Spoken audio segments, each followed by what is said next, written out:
अब एक है एक्सेल, डीवीएफ, सीएसबी, पीडीएफ, इस तरीके का। इसमें मोस्टली एक्सेल यूज होता है। अब इसके लिए हमें मेथड बनाना पड़ता है। अब देखिए मैं इस पर क्लिक करूंगा तो ये मुझे इंपोर्ट के लिए मना कर रहा है, कह रहा कोई भी मेथड नहीं है इसमें। अब इसके लिए हमें क्या करना है, आप अपना एक्सेल को ओपन करें। जैसे ये एक्सेल मैंने डाला हुआ है इसमें। अब ये जितने भी जो रॉज हैं और कौन सी चीज कहां पर है, जैसे इसमें आइटम का नाम जो है वो जी के अंदर है, और जी के अंदर भी जो है ये 2 नंबर से स्टार्ट हो रहा है, क्योंकि आइटम नेम तो हमें अपलोड नहीं करना, हमें तो ये अपलोड करना है, यहां से अपलोड करना है। तो ये सारी चीजें जो है सॉफ्टवेयर में हमें बतानी पड़ती है। अब इसके लिए हमें आना होता है मास्टर में, मार्क सेटअप, और उसके बाद एडवांस फीचर। एडवांस फीचर में आपको आना है इंपोर्ट परचेज। इंपोर्ट परचेज पे आने के बाद मेथड पे आपको एंटर करना है, और यहाँ पे आपको 5 कैरेक्टर का कोई भी आप मेथड यहाँ बना सकते हैं, नाम लेकर बना सकते हैं। सपोज ये मैं पार्टी के हिसाब से बना देता हूँ, जैसे आरबी ट्रेडर है, तो जितना बन सकता है मैंने पार्टी का वो बना दिया, और यहाँ पर परफॉर्म मेंबर्स भी डाल दिया, क्योंकि सबके लिए आपका जो मेथड है वो बिल्कुल अलग बनेगा। हो सकता है कि जो पहली पार्टी है उसका एक्सेल अलग आता है, कुछ दूसरी पार्टी का एक्सेल अलग आता है। तो यहाँ पे मैंने मेंशन कर दिया आरबी ट्रेडर, ये आपका एक्सेल, ये यहाँ पे आपका परचेज रहेगा। अब ये जो डेटा फ्रॉम लाइन है, ये इन सब के जवाब और जो आगे आने वाले हैं इन सब के जवाब आपको एक्सेल में मिलेंगे। अब देखिए जो डेटा फ्रॉम लाइन है वो 2 नंबर से है। अब बहुत सारी पार्टियों के पास ऐसे भी आपके पास एक्सेल आएंगे जिनका डाटा यहाँ से स्टार्ट हो रहा है, क्योंकि कितनी पार्टी ऐसी कि उनका जब वो एक्सपोर्ट करते हैं तो यहाँ पे लोगो आ जाता है, यहाँ पे उनके बड़े बड़े अक्षरों में कुछ चीजें आ गई, और उनका जो डेटा आ रहा है वो 15 नंबर से आ रहा है। इस तरीके से कभी कभी आता है किसी किसी एक्सेल में। तो जहां से भी आपको डेटा लेना है, जैसे ही मेरे को यहाँ से डेटा लेना है, तो ये डेटा आ रहा है 2 नंबर से, तो मैंने यहाँ पे 2 नंबर लाइन को बता दिया, एंटर किया। अब ये है एंडिंग लाइन। अब सपोज इसमें बहुत सारी परचेज आई हुई है आपके पास, इस तरीके से जो है ना परचेज आई है। अब आप चाहते हो कि मैं 2 नंबर से लेके 4 नंबर तक के अपने डेटा को लेना चाहता हूँ, 9 नंबर तक के डेटा को नहीं लेना चाहता, तो उस केस के लिए यूज करते हैं एंड लाइन। ठीक है, अगर ऐसा करना है तो वैसे ऐसे भी कर सकते हो आप, और अगर आपको डिफॉल्ट रखना है तो इसको 0 छोड़ दोगे कि अपने आप ही ये डिसाइड कर ले जितना भी डेटा है, तो इसको आप डिफॉल्ट कर दोगे। उसके बाद जो है डेट एक्सपायरी, ये सब कुछ बाय डिफॉल्ट सेट है, उसको इनको कुछ नहीं करना, बस आप एंटर करोगे। अब एंटर करने के बाद अब यहाँ पे आपको वेरिएबल बताने हैं कि आपके एक्सेल में कौन सी चीज कहां पर है। अब देखो हमें एक्सेल में क्या क्या चाहिए, पार्टी का नाम चाहिए। अब पार्टी का नाम कहाँ है, ए में, तो मैं यहाँ पे डालूंगा पार्टी नेम। अब ये आ गया बिल पार्टी नेम, मैंने एंटर किया, और ये जो आगे रॉज है इसे 0 ही छोड़ना है। यहाँ पे आपको डालना है किसके अंदर है, जैसे ए के अंदर, उसके बाद इसको भी 0, इसको भी खाली छोड़ना है, और यहाँ पे आपको लेना है डिफॉल्ट। अगर कोई नंबर है तो ट्रिम लोगे आप यहाँ पे, अभी जैसे अभी हमारे आगे नंबर भी आएंगे। अब मैंने यहाँ पे पार्टी का बता दिया ए में है, देखिए यहाँ पे आपको दिखाई दे रहा है ना ए बी सी, तो ये हम पूरी लोकेशन बता रहे हैं एक्सेल के अंदर सॉफ्टवेयर को कि कौन सी चीजें कहाँ रखी हुई है। अब देखिए बी में रखा हुआ है बिल नंबर, तो हम यहाँ पे वेरिएबल को सर्च करेंगे एंटर करके बिल नंबर। अब ये देखिए ये आ गया बिल नंबर, उसके बाद ये कहाँ है, ये बी में, और इसको आप चाहो ट्रिम कर सकते हो, नहीं तो इसे भी डिफॉल्ट छोड़ सकते हो। अब उसके बाद है सी में है बिल का डेट, फिर मैं गया और यहाँ पे सर्च किया मैंने बिल डेट, और ये रहा बिल डेट। उसके बाद मैंने एंटर किया और ये है सी,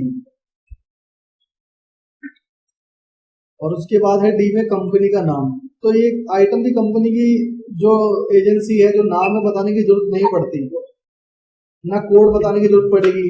अगर आप बारकोड मेंटेन कर रहे हो तो बारकोड बताने की जरूरत पड़ेगी। तो मैंने डाला आइटम बारकोड, और ये है मेरा। अब देखिए अभी स्किप हो चुका है, बारकोड है मेरे पे एफ में, तो मैंने यहाँ एफ मेंशन करा। अब बारकोड के लिए आप चाहो तो ट्रिम यूज कर सकते हो कि ना तो शुरू में कोई स्पेस हो ना लास्ट में कोई स्पेस हो, तो ट्रिम हम ले लेंगे, क्योंकि अगर एक भी स्पेस आ गया बारकोड स्कैन करोगे तो वो आइटम ढूंढ के नहीं लाएगा। अब जी में है हमारा आइटम नेम, तो मैंने यहाँ टाइप किया आइटम नेम, और यहाँ पे आइटम नेम सिलेक्ट करके मैंने इसको कर दिया जी, और इसको कर दोगे आप डिफॉल्ट। अब इसके बाद है पैक, तो पैक डालने की जरूरत नहीं पड़ेगी। बैच, एक्सपायरी, आपके इसमें एक्सपायरी हो सकता है आ जाए, तो एक्सपायरी हमारी जे में है और यहाँ पे मैं टाइप करूंगा एक्सपायरी। अब एक्सपायरी में दो तरह की है, अगर किसी में मंथ टाइप होके आता है तो आप ये वाला लेंगे, और किसी में अगर न्यूमेरिक नंबर है तो ये फर्स्ट वाला लेंगे आप। जैसे कि यहाँ पे 13/8/2010 एग्जाम्पल भी दिया हुआ है। अब ये जो है किसमें है, ये जे में, तो मैंने एंटर करके इसको बताया कि ये जे में। उसके बाद फिर इसमें है क्वांटिटी, तो मैं यहाँ पे टाइप करूंगा आइटम क्वांटिटी, और यहाँ पे आपको लेना है ये आइटम क्वांटिटी ग्रॉस वेट, और ये है हमारा शायद के में, हाँ के में है ये हमारा, तो मैंने के मेंशन कर दिया। उसके बाद है फ्री क्वांटिटी, तो मैंने यहाँ पे टाइप किया फ्री क्वांटिटी, तो ये आ गया आइटम फ्री क्वांटिटी। मैंने एंटर किया, जे के एल में हो सकता है, ये एल में, तो ये एल में ही है। और यहाँ पर है हाफ स्कीम, फ्रैट रेट, ये कुछ नहीं डालना, आपको डालना है सीधा सेल रेट। ठीक है, अब जिस पार्टी ने आपको भेजा है उसके एक्सेल में लिखा होगा एस रेट या सेल रेट या प्राइस लिखा हो या रेट लिखा हो, बट आपके लिए जो है ये परचेज रेट है। अब ये हमारा ओम है और हम यहाँ पे टाइप करेंगे आइटम रेट, परचेज रेट के लिए टाइप करते हैं आइटम रेट, तो मैंने यहाँ पे आइटम रेट टाइप किया और ये आ गया आइटम रेट यहाँ पे। और उसके बाद ये है हमारा ओम, नहीं हाँ ओम है ये हमारा।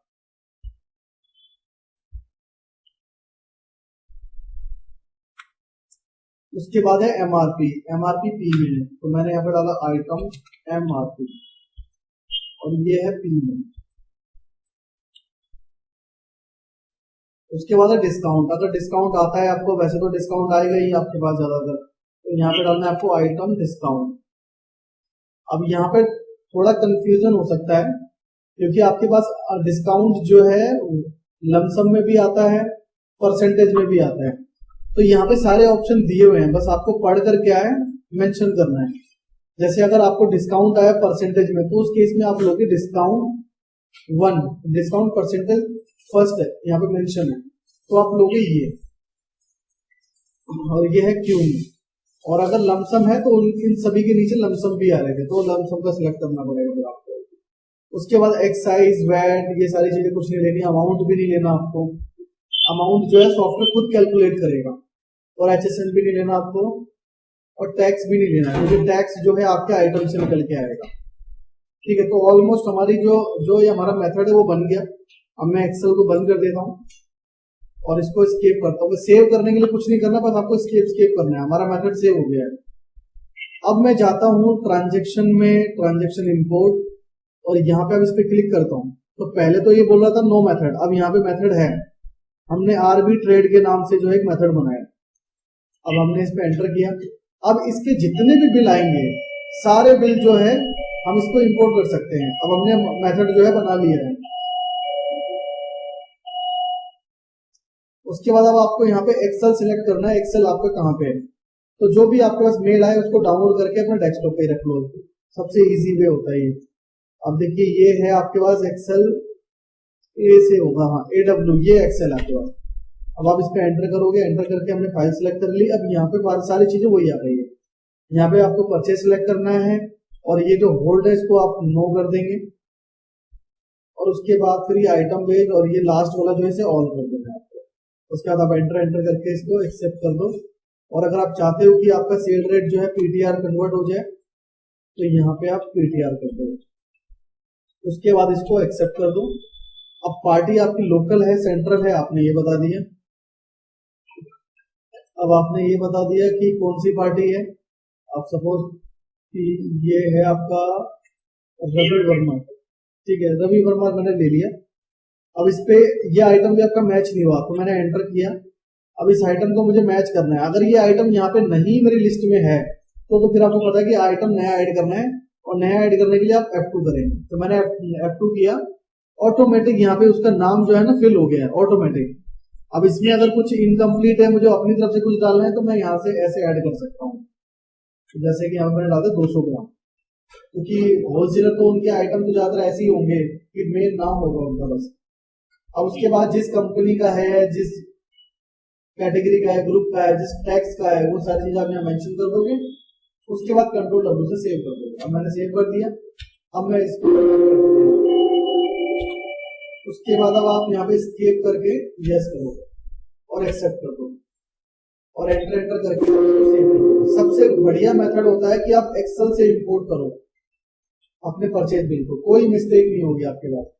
अब देखिए हमने यहाँ क्वांटिटी जो डाली थी, 3 क्वांटिटी है उस एक्सेल के अंदर, एक हमें फ्री आया हुआ है और हमें जो है 39 रुपए 28 पैसे का रेट लगा है और जो हमारा अमाउंट बन रहा है वो अमाउंट ऑटोमेटिक बन गया और जो भी इसमें टैक्स है वो टैक्स ऑटोमेटिक कलेक्ट हो रहा है।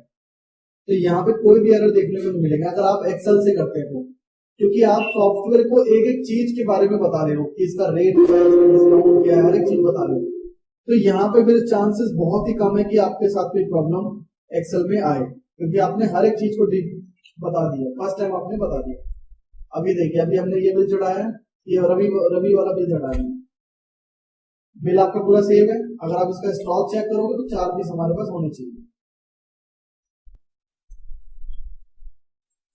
ठीक है, ये आइटम अब यहाँ पे आपको दिखाई दे रही है 4 पीस और जिस पे आप इसकी डिटेल लोगे, एंटर करोगे तो ये बता ही देगी कि कहाँ से आया 4 पीस आपके पास। देखिए यहाँ पे लिखा आ गया ना, रवि वर्मा ट्रेडिंग 3+1 आपको यहाँ से रिसीव हुआ है, टोटल 4 पीस आपके पास अवेलेबल है।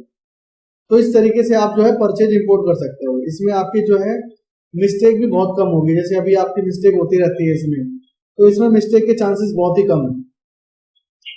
बस क्या है कि फर्स्ट टाइम आपको आपकी मेहनत लगेगी। जैसे अभी मैंने मेथड क्रिएट किया कि इस एक्सेल में कौन कौन सी चीजें कहाँ कहाँ पर है, तो इसलिए मेरे को जो है टाइम लग गया। अब लेकिन जितने भी एक्सेल अब इनके आएंगे तो उसके लिए मुझे अब बताना नहीं पड़ेगा, अब मैं सीधा इंपोर्ट कर सकता हूँ। अब सपोज मैंने वो डिलीट कर दिया, अब इनका दोबारा बिल कुछ इसी तरीके का आ गया, तो मेरे को कुछ नहीं करना, मैं ट्रांजेक्शन में जाऊंगा, एक्सेल पे गया और बस मैंने अपना मेथड सिलेक्ट किया। और मेथड आप ऐसा बनाइए जो पार्टी के नाम से मैच कर जाए। तो 5 कैरेक्टर 6 कैरेक्टर आपको यहाँ पे मिलते हैं, आपको वैसे ही बनाना है जो पार्टी के नाम से मैच हो जाए। मैंने फाइल को सिलेक्ट किया, उसके बाद एंटर एंटर करके मैंने इसे एक्सेप्ट कर दिया। अब देखिए अब मुझे कुछ बताने की जरूरत नहीं पड़ेगी, आइटम मेरा पूरा मैच है, स्केप करके मैं इसे एक्सेप्ट कर दूंगा और ये मेरा बिल हो गया। तो नेक्स्ट टाइम आपका और भी ज्यादा टाइम जो है कम लगेगा। बस फर्स्ट टाइम आपको टाइम लगेगा, मेथड बनाना पड़ेगा उनका कि उनके एक्सेल में कौन कौन सी चीजें आपके पास आती है और कहाँ कहाँ पे वो मेंशन होती है।